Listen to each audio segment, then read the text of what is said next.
going on across the state.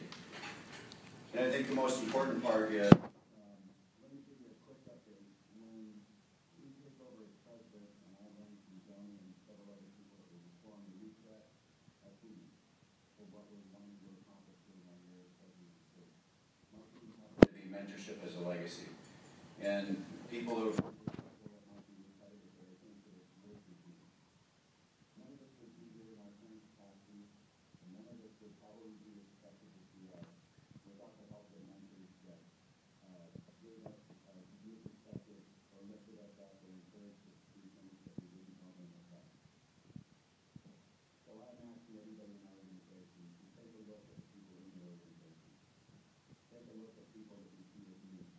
take a look around you and encourage others to be able to volunteer at all.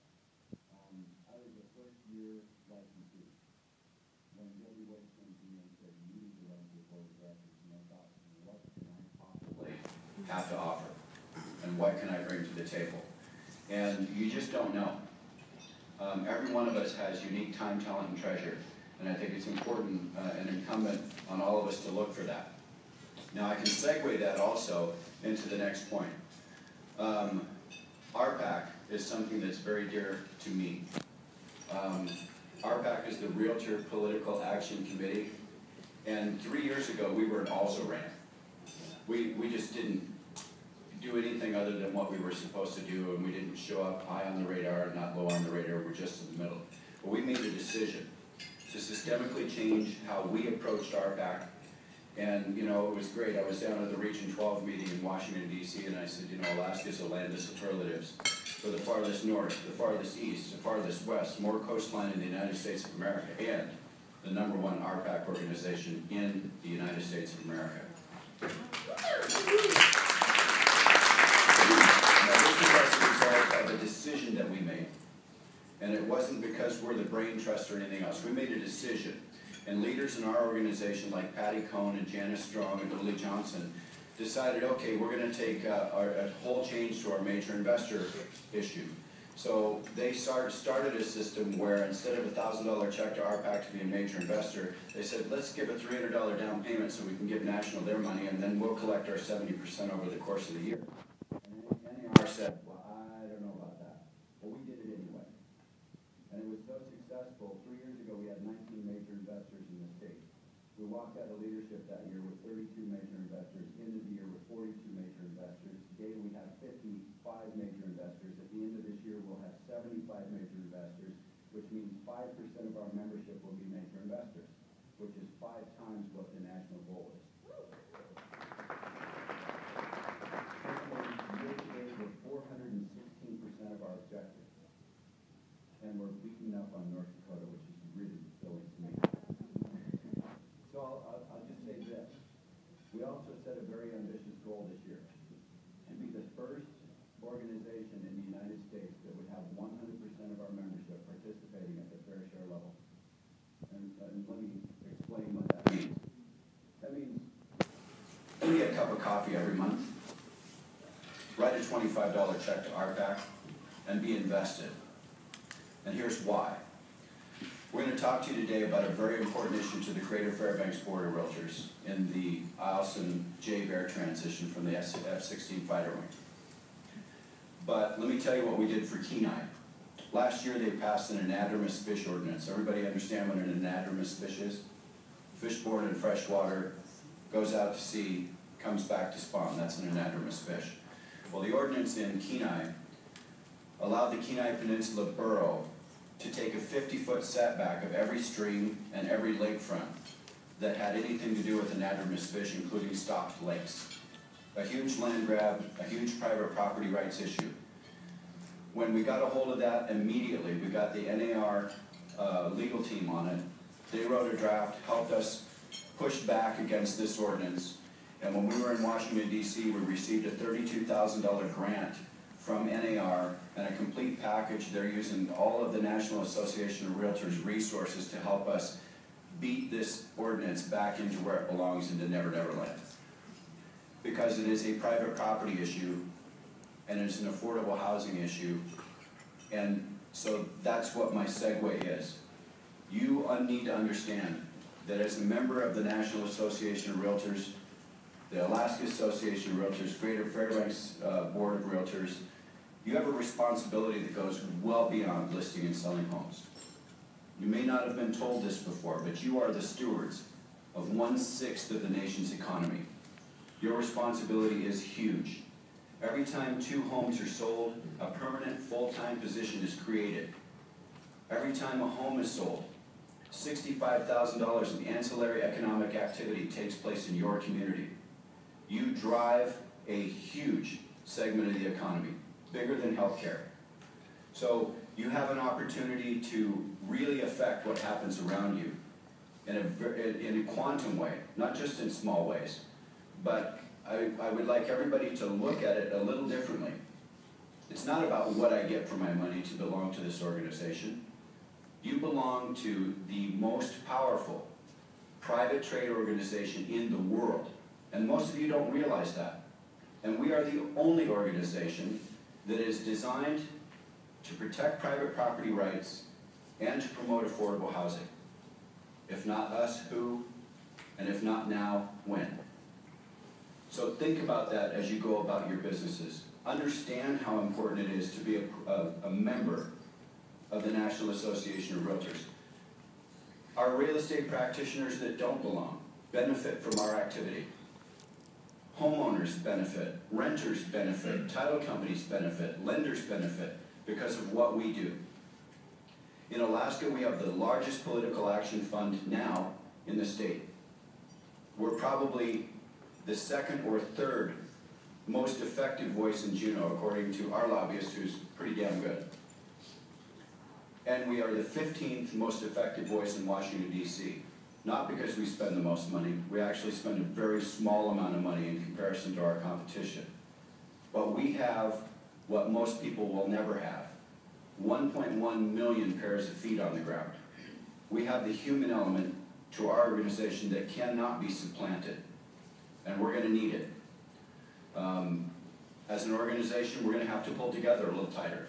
We're going to have to take a look at issues that affect us, like the way we cooperate with each other.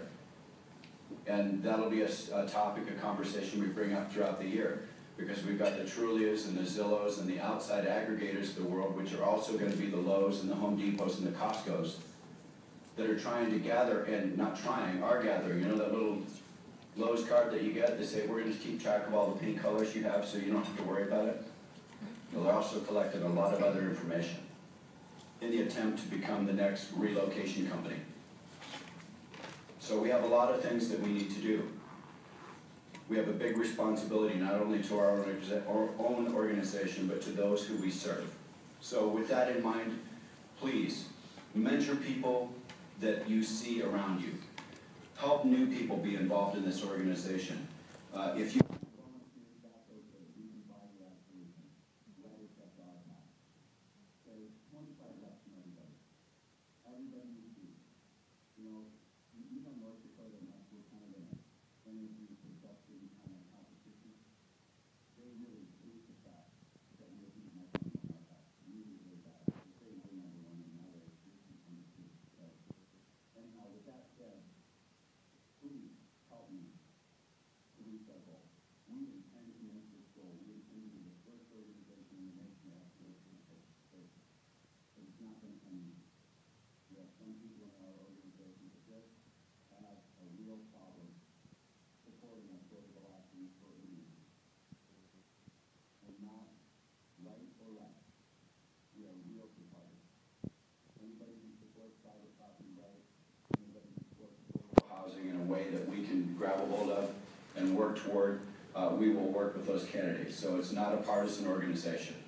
So with that said, please keep that in mind. Okay, so everybody's kind of curious of what's happening with the Eielson and J. Bear transition. You know, as much as we know, there's probably a lot that we don't know. Wes and I have talked a bit about it. I've gathered information from Senator Murkowski, Senator Begich, and Congressman Young's office. Last Friday, when the EIS statement came out, and I don't know whether many of you are familiar with that, the economic impact study that was done, and some of you have it on your desk. The senators both pushed back pretty hard against it, and so did Don Young. And on Friday evening,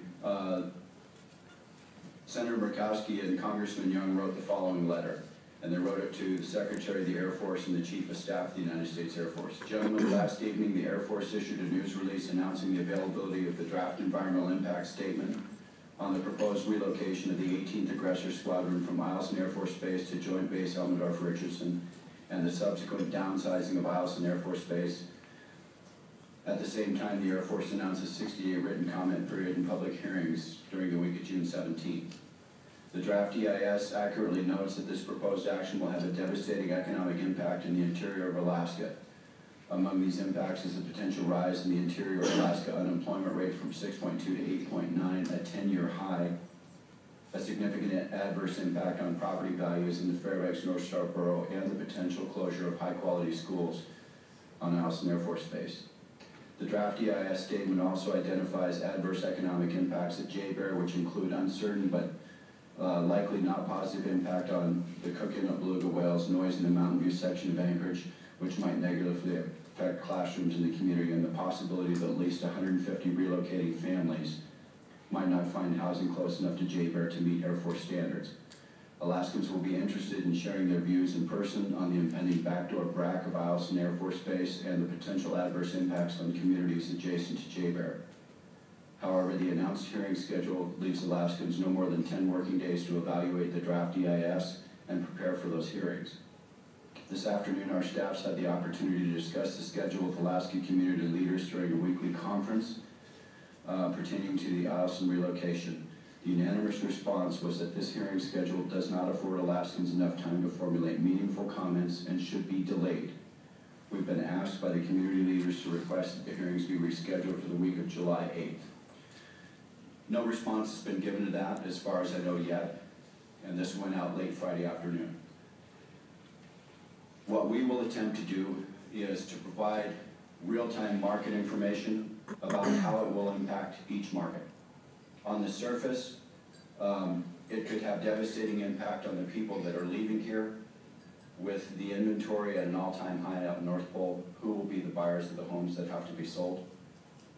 And for those who can't, moving to Anchorage is not going to be a boon to our economy either, and more importantly, the rental housing is so tight that where will they find places to live without adequate homes on base? Now, the other side is a lot of those officers and everything will have dedicated housing on J-Bear because of their need to be on post, because of their positions. But there will be significant impact, and we do not have adequate rental housing. So we see this as a very detrimental issue. We're trying to gather information so that we can give a reasonable response and make sure that the response that we give to our congressional delegation gives them a real picture of the impact to their constituency and how it relates to their home state so that they can pass that on as well.